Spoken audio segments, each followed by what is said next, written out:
председателе, почитувани присутни, почитувана македонска јавност.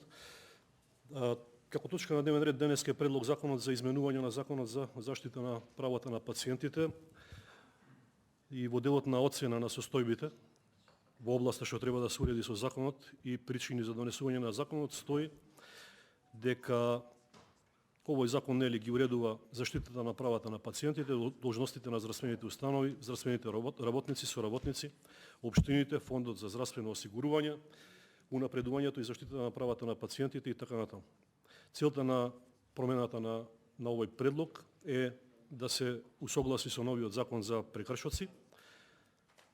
Меѓу другото се вели во воведот се наметнува и потребата од ревидирање на прекршочни одредби на законот за заштита на правата на пациентите. Но исто така, со овој закон се врши до прецизирање на конкретни одредби со цел содржинско, односно нормативно правно подобрување на одредени законски решенија во насока на доследна практична имплементација. За да бидам појасен, освен промени во делот на усогласување со законот за прекршоци и законот за инспекцијски надзор се врши и усогласување, односно до прецизирање на конкретни одредби кои што се менуваат, односно се изменуваат од актуелниот закон за заштита на правата на пациентите. Меѓу другото, она што можев да го воочам во прегледувањето на овој предлог на точките 61б и точката 62 од законот за заштита на правата на пациентите. Во интерес на јавноста ќе ги прочитам овие два члена. Членот 61б кој што се брише е дека Министерството за здравство, Државниот санитарен и здравствен инспекторат за извршените контроли изготвува квартални извештаи и ги објавува на веб страницата на Министерството за здравство и Државниот санитарен и здравствен инспекторат на унифициран квартален преглед. Значи ова одредба се брише. И втората одредба која што се брише членот 62, а тоа е дека Државниот санитарен и здравствен инспекторат објавува 6-месечни извештаи за извршен надзор над примената. Значи покрај она што имаме усогласување со законот за прекршоци, имаме и сепак и одредени суштински промени во овој закон. Па тука се поставува прашањето зошто се бришат овие две одредби со кои што се укинува таа обврска на здравствениот санитарен инспекторат да објавува квартални извештаи од спроведувањето на законот за здравствена заштита на пациентите. Дали со тоа не се врши директен упад во транспарентноста во работењето на инспекторатот и со тоа се намалува нормално и увидот на јавноста која што ќе може да го има во овие извештаи, затоа што се работи за унифицирана табела. Не знам дали колегите од Комисијата за здравство од мнозинството ја имаат погледнато.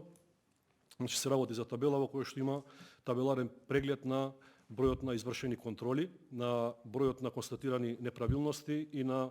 нели она што е доставено до Министерството за здравство за да се понатаму бара стручно мислење. Според извештајот на Државниот санитарен и здравствен инспекторат, само за периодот 1.7.2020 година до 31.12.2020 година, од страна на ДСЗИ извршени се модерни инспекцијски надзори на 52 пациенти позитивни на SARS-CoV-2 вирусот починати. Значи, се работи за, според мене, еден извештај кој што е од особено значење за зголемување на транспарентноста на тоа што се случува, затоа што санитарниот инспекторат работи по претставки нели на граѓани. По извршениот надзор во здравствените установи и увид во медицинската документација, за дел од нив е иницииран стручен надзор од Министерот за здравство. Па тука можеби не можеби, туку би требало Министерот за здравство господин Венко Филипче да ни приложи извештај за што Министерството за здравство конкретно по овие 52 случаи кои што се починати од SARS-CoV-2 вирусот во вториот квартал во 2020 година е констатирано,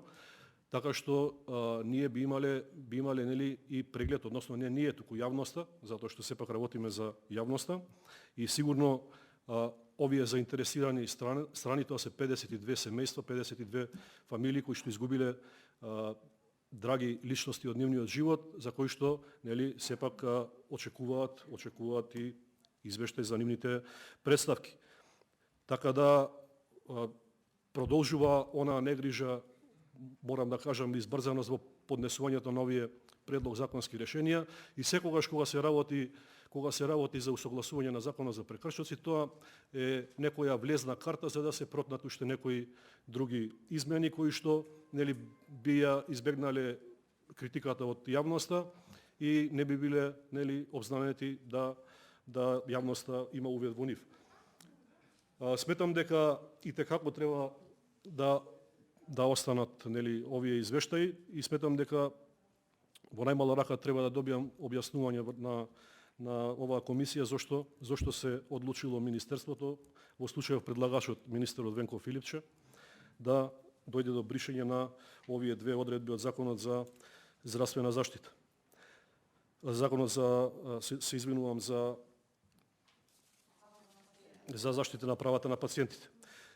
Исто така сметам дека уште една работа која што е од особена важност во овие извештаи се и нели представките кои што ги поднесуваат граѓаните, а знаеме дека дел од нив и завршија и со кривични пријави, како што беа скандалите во Битолската и во Струшката болница. Како што знаеме, во Битолската болница беше дозволено на операција на царски рез да учествува сопруга на гинеколог, која што не е вработена во болницата, а е државјанин на соседна Србија и немала ниту лиценца за работа. И до сега немаме информации ни за овој случај што конкретно се случува. Сметам дека ваквото работење, односно неработење, ваквата нетранспарентност во здравството и овие скандали кои што секојдневно го тресат јавното здравство не придонесуваат за зголемување на довербата на пациентите и на граѓаните во јавното здравство, дека граѓаните се изложуваат на енормно повисоки трошоци од оние кои што би требало да ги платат во јавното здравство, каде што според мене им е примарно местото, се изложуваат на стотици поскапи операции и други услуги, само затоа што ја губат довербата во јавниот здравствен сектор. Се надевав, господине министер, почитуван министер Венко Филипче, дека вие како лекар, како човек од фелата, во вашиот 4-годишен мандат можевте да направите многу повеќе за зголемување на транспарентноста, а особено за зголемување на довербата во јавните здравствени установи, затоа што имајќи го предвид моменталната состојба, сиромаштијата, степенот на сиромаштија во Република Македонија, имајќи предвид дека Република Македонија има силни финансиски проблеми, сметам дека јавното здравство треба да биде во моментот на дофат на граѓаните, а не преку вакви скандали кои што стануваат нерешени и го тресат јавното здравје, да едноставно се пренасочуваат пациентите, да го потрошат својот последен денар за здравствена заштита на своите најмили и најблиски. И ова е секојдневие, и ако се направи една анализа, а ќе се направи еден ден анализа колку се зголемени услугите во приватните здравствени установи на штета на јавните здравствени установи, ќе се види дека има една тенденција на систематско растурање на јавното здравје во интерес на олигарсите кои што работат во приватниот здравствен сектор, и сметам дека тоа не оди во корист на граѓаните. Исто така, кога се зборува за Законот за заштита на правата на пациентите, во извештајот кој што го укинувате, односно се укинува барем во Законот за заштита на правата на пациентите, се и полугодишните извештаи за постоење на канцеларии, односно комисии за унапредување на правата на пациентите во општините. Па не знам дали сте го погледнали извештајот од вториот квартал од 2020 година. Во Велес, Кавадарци, тука се работи за постоење на комисија за унапредување на правата на пациентите, што е и обврска на општините да ги формираат овие комисии согласно овој закон. Значи во Велес, Кавадарци, Чашка, Росоман, Кратово, Ранковце, Врапчиште, Ростуше, Центар Жупа, Чучер Сандево, Кисела Вода, Сопиште, Студеничани, Зелинково аеродром, Босилово, Ново село Струмица, Василево, Радовиш, Конч, Куманово, Липково, Новац и Могила, Газибаба, Илинден, Петровец, Арачиново, Карпош, Сарај, Ѓорче Петров, Чаир, Бутел, Шуту Оризари, нема канцеларија за унапредување на правата на пациентите. Значи, наместо да ги децентрализираме обврските на власта, на централната власт кон локалната власт, ние се очуваме да пола